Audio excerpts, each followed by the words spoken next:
नमस्कार, उत्तराखंड की खबरों के साथ मैं हूं मनोज मानस। खबरों का रुख करेंगे उससे पहले देख लेते हैं इस वक्त की अहम सुर्खियां। सीएम धामी की खेती किसानी पर भाजपा और कांग्रेस आमने सामने, बयानबाजी तेज। हरीश रावत बोले मुख्यमंत्री ने राहुल गांधी से सीखा है।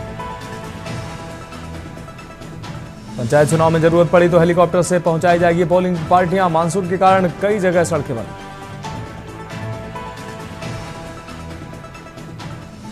उत्तराखंड में राशन कार्ड और आयुष्मान कार्ड में फर्जीवाड़ा आया सामने। सत्यापन अभियान ने पकड़ा जोर, हो सकता है बड़ा खुलासा।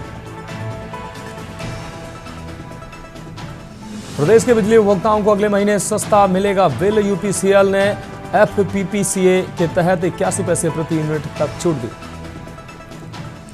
कैंची धाम जाने वाले पर्यटकों को जल्द मिलेगी सौगात। बाईपास पर 10.28 करोड़ से बनेगा 75 मीटर लंबा पुल। बारिश से जनजीवन अस्त व्यस्त। भूस्खलन और मलबा आने से यात्रा हो रही प्रभावित। यमुनोत्री हाईवे बंद।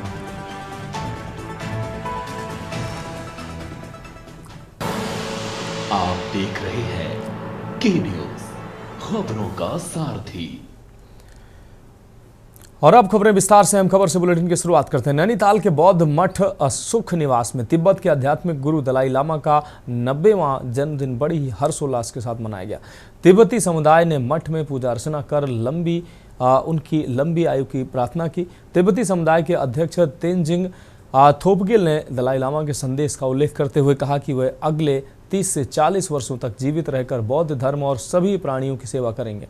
उन्होंने चीन की तिब्बती संस्कृति खत्म करने की नीति की निंदा करते हुए कहा कि जल्द ही तिब्बत स्वतंत्र होगा।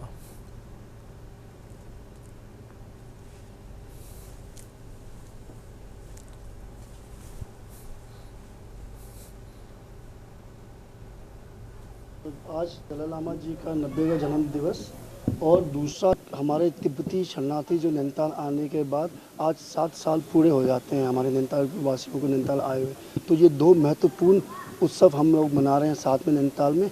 और यहाँ ये एक तरह से हम नैनीताल वासियों को धन्यवाद भी कर रहे हैं कि उन्होंने आज तक अपने प्यार और अपने दयालुपन से हमें गले लगाया है। हमारा प्राचीन तिब्बत का जो नाम था त्रिविष्टप था।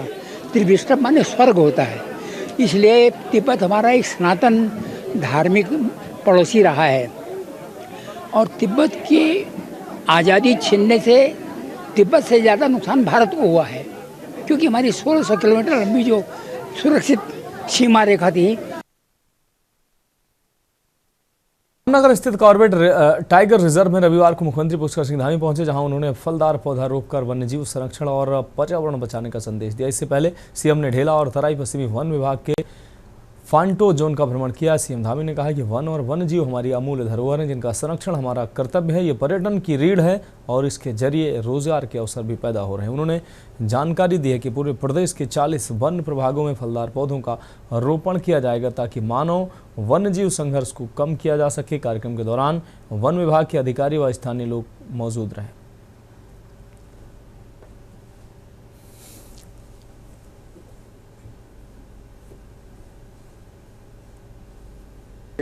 जो हमारा कॉर्बेट रिजर्व है, ये अपने आप में विश्व विख्यात स्थान है और बड़ी संख्या में यहाँ वाइल्ड लाइफ है और उनका संरक्षण भी होना चाहिए, संवर्धन भी होना चाहिए, क्योंकि इसके कारण से हमारे राज्य में बहुत बड़ा पर्यटन आता है, बहुत बड़ा रोजगार चलता है।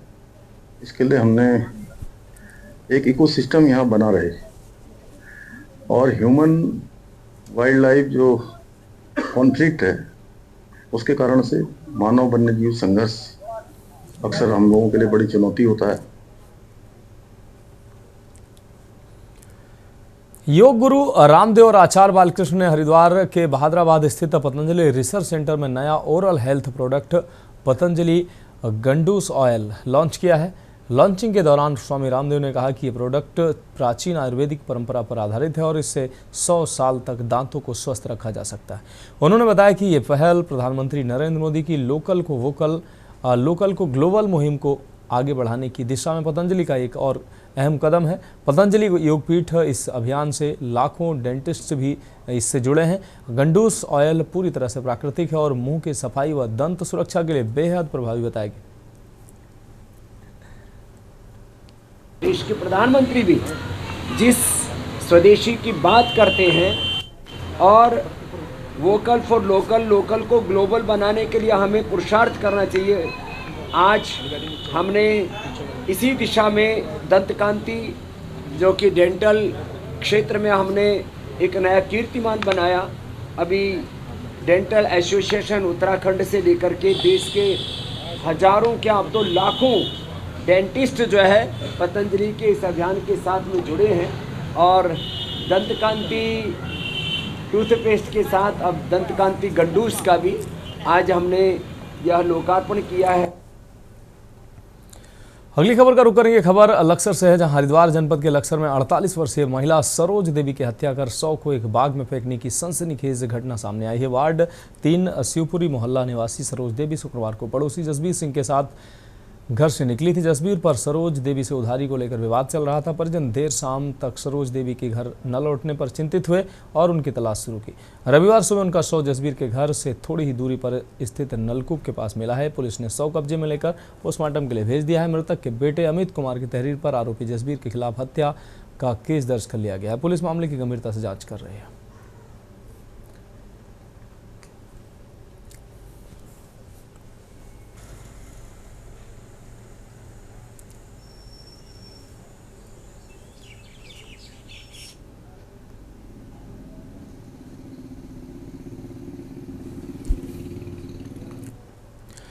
डोईवाला से इस वक्त ये अहम खबर आपको दिखा रहे हैं। गन्ना विकास समिति के चुनाव में इस बार इतिहास रच गया है। पहली बार महिला आरक्षित अध्यक्ष पद पर कांग्रेस समर्थित ओमवती पाल ने जीत दर्ज की। डोईवाला की गन्ना विकास समिति के चुनाव में कांग्रेस समर्थित दोनों प्रत्याशियों अध्यक्ष और उपाध्यक्ष ने जीत दर्ज की। ओमवती पाल ने अध्यक्ष पद पर कब्जा किया, जबकि इस बार महिलाओं के लिए आरक्षित था। देश में आज़ादी के बाद पहली बार किसान राजनीति में किसी महिला को अध्यक्ष पद मिला है। ये महिला सशक्तिकरण और किसानों की राजनीति में एक बड़ा कदम है। वहीं कांग्रेस समर्थकों में जबरदस्त उत्साह देखने को मिला। जीत के बाद कार्यकर्ताओं ने मिठाइयां बांटी और ढोल नगाड़ों के साथ जश्न मनाया। गौरतलब है कि गन्ना विकास समिति किसानों की समस्याओं और उनके हितों की रक्षा के लिए अहम भूमिका निभाती है। ऐसे में एक महिला का अध्यक्ष बनना क्षेत्र के लिए एक नई दिशा की ओर संकेत देता है।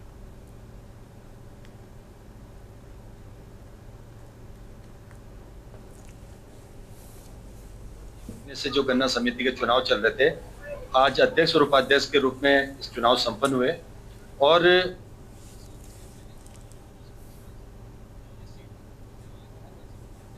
कांग्रेस के पास रही है। और जो यहाँ के किसान हैं, क्योंकि उनको भी मालूम है कि उनके संघर्ष में कांग्रेस के साथी हमेशा खड़े रहते हैं। आज मुझे खुशी है कि 1939 के बाद जो हमारी गन्ना समिति बनी है, उसके इतिहास में पहली बार एक महिला नेत्री यानी महिला अध्यक्ष के रूप में हमें मिली है। प्रथम जो प्राथमिकता रहेगी वो यही रहेगी कि किसानों की समस्याओं को खत्म किया जाए। या पर्चियों में कोई दिक्कत आती है या और किसी तरह की भी किसानों से संबंधित जो भी समस्याएं होंगी उसका निस्तारण करने की हम पूरी कोशिश करेंगे। जी धन्यवाद।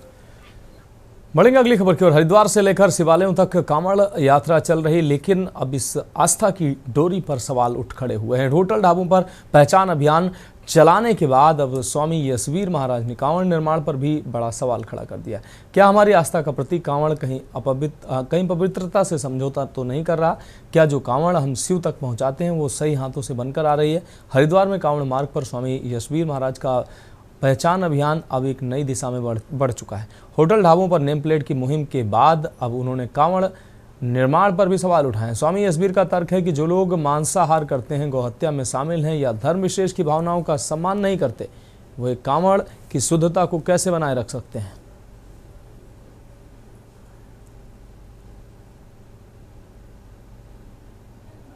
वो अगर हिंदू नहीं बनाते हैं तो उसको जो है कावड़ नहीं बेचना चाहिए और ये पहली बात प्रतिबंध लगाना चाहिए। कावड़ जो ये मतलब मुस्लिम अगर बनाता है तो उसको बनाना नहीं चाहिए। सरकार को क्या करना चाहिए? सरकार को इसको मतलब इसके बारे में जांच करनी चाहिए और उसके बाद में मतलब जो अपराध 25 साल हो गए अब तक के कोई ऐसा विवाद नहीं हुआ, ना कोई ऐसा व्यवहार हुआ कि हिंदू मुस्लिम वाला। हमें यहाँ से 25 साल हो गए कावड़ बनाते हुए, ऐसा कोई विवाद नहीं हुआ आज तक। किस तरीके की आस्था आप लोगों की रहती है? भाईबंदी की है सब। भाईबंदी की हमारे यहाँ बोले भी आते हैं, वो उनके अंदर भी विवाद ये नहीं है कि हिंदू मुस्लिम वाला क्या मुसलमान से कावड़ खरीद रहे हैं या हिंदू ले रहा है, उससे हमें कोई प्रॉब्लम नहीं है। हमारे बोले भी सब ऐसे अच्छे हैं, हमारे कोई ऐसा बोला कोई खराब नहीं है। राजनीति से हमें कोई मतलब नहीं है, राजनीति है, भाईबंदी जो है वो भाईबंदी है। हरिद्वार से कावड़ लाने वाले सभी शिव भक्तों से मुझे एक बात कहनी है, एक जानकारी देनी है कि जो सनातन धर्म के लोगों के भोजन में थूकने मूत्र करने वाला जिहादी गैंग है, इस जिहादी गैंग के ही भाई 90% हरिद्वार के अंदर कावड़ बनाते हैं।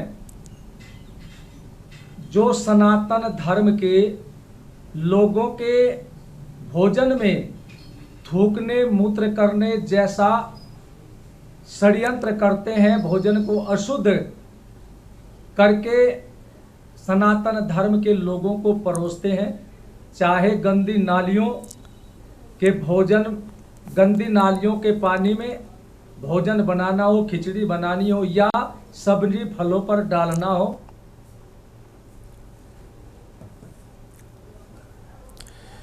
बढ़ेंगे अगली खबर की। महाराष्ट्र में चल रहे भाषा विवाद पर योग गुरु बाबा रामदेव ने संयमित और संतुलित संदेश देते हुए कहा कि देश में बोली जाने वाली सभी भाषाएं गौरव की प्रतीक हैं और इनका समान रूप से सम्मान होना चाहिए। उन्होंने कहा कि भाषा, जाति, लिंग या समुदाय के नाम पर विभाजन करना राष्ट्रीय हिंदू एकता को कमजोर करता है, इसलिए हर भारतवासी को एकजुट होकर देश की अखंडता को मजबूत करना चाहिए। कांवड़ यात्रा पर बात करते हुए बाबा रामदेव ने मुस्लिम समुदाय से अपील की कि अगर वे शिव भक्तों की सेवा कर रहे हैं तो अपनी पहचान छुपाने की जरूरत नहीं है। साथ ही उन्होंने शिव भक्तों से भी आग्रह किया कि यात्रा के दौरान किसी भी प्रकार की हिंसा या मारपीट ना करें और पूरी श्रद्धा व संयम के साथ आचरण करें। उन्होंने खास तौर पर कहा कि भक्ति की इस यात्रा में नशे से दूर रहना चाहिए, तभी यह सच्ची आस्था कहलाएगी।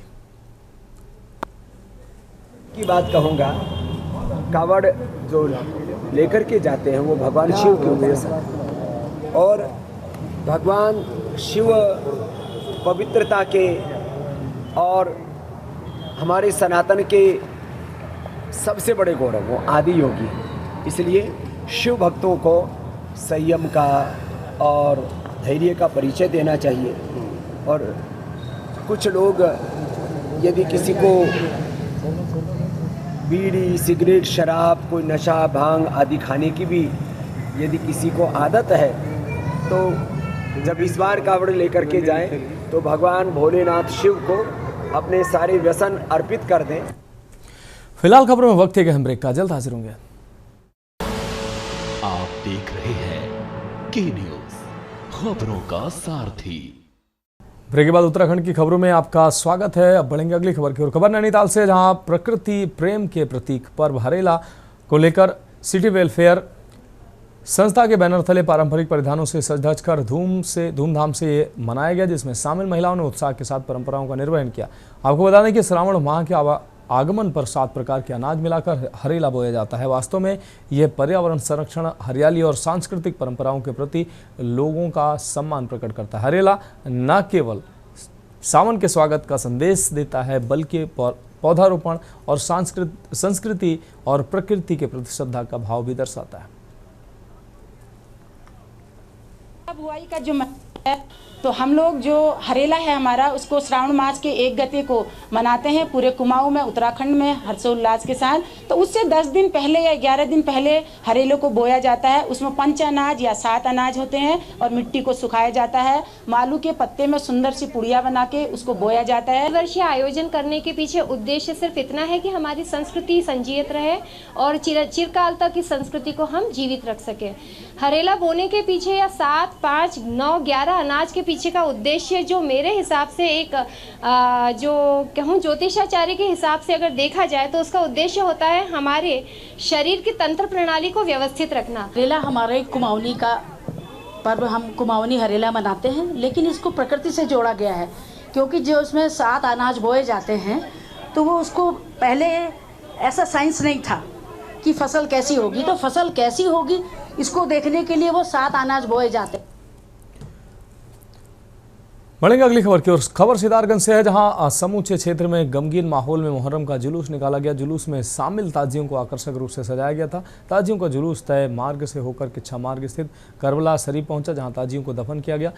इससे पहले जुलूस के दौरान विभिन्न मार्गों पर जगह जगह लोगों ने छबील आदि का लंगर वितरण किया। वहीं मुहर्रम जुलूस से एक दिन पहले इस्लाम नगर में बड़ा जलसा आयोजित हुआ, जिसमें उलेमाओं ने हजरत इमाम हुसैन की शहादत बयान की।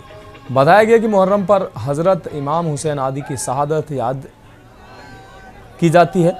इमाम शाकिब रजा जियाई ने कहा कि इमाम हुसैन की शहादत ने दुनिया को बड़ा पैगाम दिया है। जुलूस के दौरान शांति व्यवस्था बनाए रखने के लिए जगह जगह पुलिस जवान तैनात रहे। साथ ही अवराड पटौदी, हनीफ, बाबा मुसीर लारी आदि मुख्य रूप से मौजूद रहे।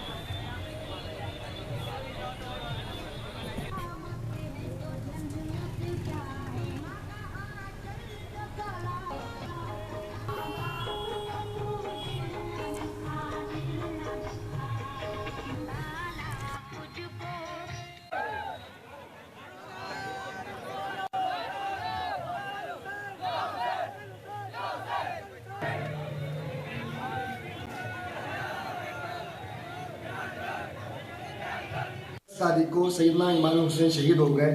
3 दिन के आप भूखे थे, 3 दिन के प्यासे थे। उस वजह से हम लोग लंगर करते हैं और लोगों को खाना खिलाते हैं, पानी पिलाते हैं, सबीले लगाते हैं। और इमाम हुसैन की शहादत से एक पैगाम मिलता है कि जुल्म के सामने कभी घुटने नहीं टेकना है, जुल्म के सामने कभी हमें दबना नहीं है, कभी समझौता नहीं करना है। ये बहुत सारी चीज़ें इमाम हुसैन की शहादत से हमें पैगाम देती हैं। और एक चीज़ ये कि इमाम हुसैन ने शरीयत को बचाया, इस्लाम को बचाया, इस्लाम का तहफ़्फ़ुज़ किया अपनी जामी शहादत को नोश फरमाकर। तो सही मुसलमान वही हो सकता है जो खुराफातों से दूर रहे। से है, जहां सीकू कंडेरी मोटर मार्ग पर 45 वर्षीय सरस्वती देवी 70 मीटर गहरी खाई में जा गिरी हैं। इस घटना की सूचना मिलते ही स्थानीय पुलिस, दमकल और एसडीआरएफ की टीम ने मिलकर रेस्क्यू अभियान शुरू किया। करीब 5 घंटे के अभियान के बाद बीती रात 11 बजे महिला को खाई से सकुशल बाहर निकाला गया। गंभीर रूप से घायल सरस्वती देवी को जिला अस्पताल पहुंचाया गया, जहां उनकी गंभीर हालत को देखते हुए चिकित्सकों ने उन्हें हायर सेंटर रेफर किया। रेस्क्यू अभियान में स्थानीय लोग और सामाजिक कार्यकर्ताओं ने भी बढ़ चढ़कर सहयोग किया।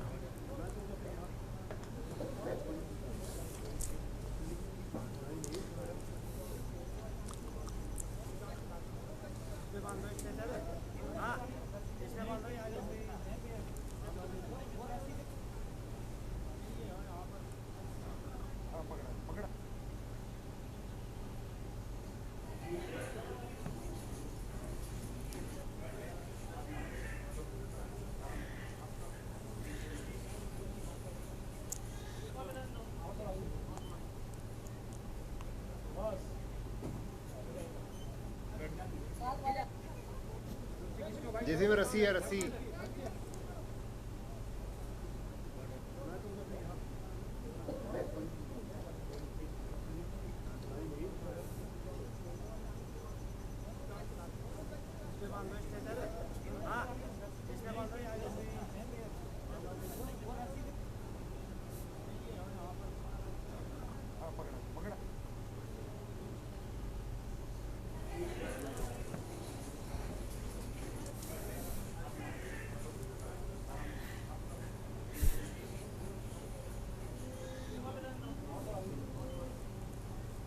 सूचना मिल हमारी लोकल बात है, वो करण गांव की महिला है और वो सरकारी मतलब पीडब्ल्यूडी के अंदर नौकरी करती है, गैंगमेट है वो। कल वो तिमली वाली जो सड़क है हमारी सीकू तिमली वाली, तो वो बंद हो गई थी। तो वहाँ से लोगों को परेशानी हो रही थी आने जाने में, तो उन्होंने वहाँ फ़ोन किया हुआ। तो ये डिपार्टमेंट है वहाँ, जेसीबी खुद जेई गया था और महिला गई थी साथ में, वो जेसीबी वाले गए थे। रोड का मामला है जो कंडेरी रोड से तिमली के लिए करती है। ये दरअसल पीडब्ल्यूडी में एक वर्क एजेंट है। ये काम करने के दौरान ड्यूटी पे ही ये गिरे रोड से नीचे। तो एसडीआरएफ की टीम के द्वारा इन्हें शाम को 6 बजे से 9 बजे के बीच रेस्क्यू किया गया। मतलब 9 बजे तक रोड पे ले आए थे। कुछ स्थानीय लोगों की मदद से, कुछ एसडीआरएफ की टीम से, कुछ ये हमारे फायर वाले भी वहाँ पे पहुँच गए थे। ये 54 साल वर्षीय महिला थी सरस्वती देवी जी। ये लगभग हमारे पास 11 साढ़े 11 बजे रात में आई थी। जो इन्होंने बताया, इनके साथ वालों ने, इनके बेटे ने बताया हमें वो ये था कि ये काम पे गई हुई थी जहाँ ये PWD में काम करती थी, और ये वहीं से थोड़े समय के बाद लापता पाई गई। बढ़ेंगे अगली खबर की ओर। खबर हरिद्वार से है, जहां योग गुरु रामदेव ने हिंदू राष्ट्र की परिभाषा स्पष्ट करते हुए कहा कि यह कोई नारा नहीं बल्कि ऋषि मुनियों की उस परंपरा का विस्तार है जो वसुधैव कुटुंबकम की संदेश देती है। उन्होंने कहा कि सनातन धर्म भेदभाव, हिंसा या छुआछूत की इजाजत नहीं देता। रामदेव ने चेताया कि जो हिंदुत्व के नाम पर नफरत फैलाता है वह न तो सनातनी और न ही हिंदू। साथ ही कहा, सच्चा हिंदू वही है जो प्रेम, सहिष्णुता और सभी के लिए सम्मान का भाव रखता है।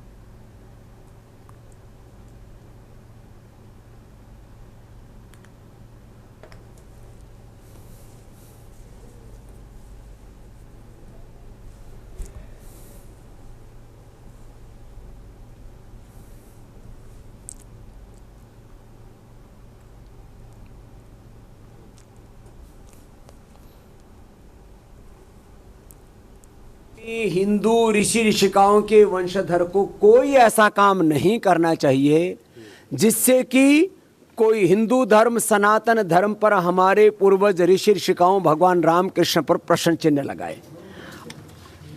किसी की भी मारपीट, किसी के साथ भी ऊंच नीच भेदभाव, किसी भी प्रकार किसी के साथ दुर्व्यवहार, ये किसी सनातनी धर्म को नहीं करना चाहिए। हाँ, अपने स्वधर्म में निष्ठा और पर धर्म के प्रति सहिष्णुता रखते हुए हमें किसी भी प्रकार से बिना किसी कंप्रोमाइज के अपने स्वधर्म का पालन करना है, किसी को बिना पीड़ा दिए। फिलहाल उत्तराखंड की खबरों में अभी के लिए मेरे साथ इतना ही। मुझे दीजिए इजाजत और आप देखते रहिए के न्यूज इंडिया। आप देख रहे हैं के न्यूज, खबरों का सारथी।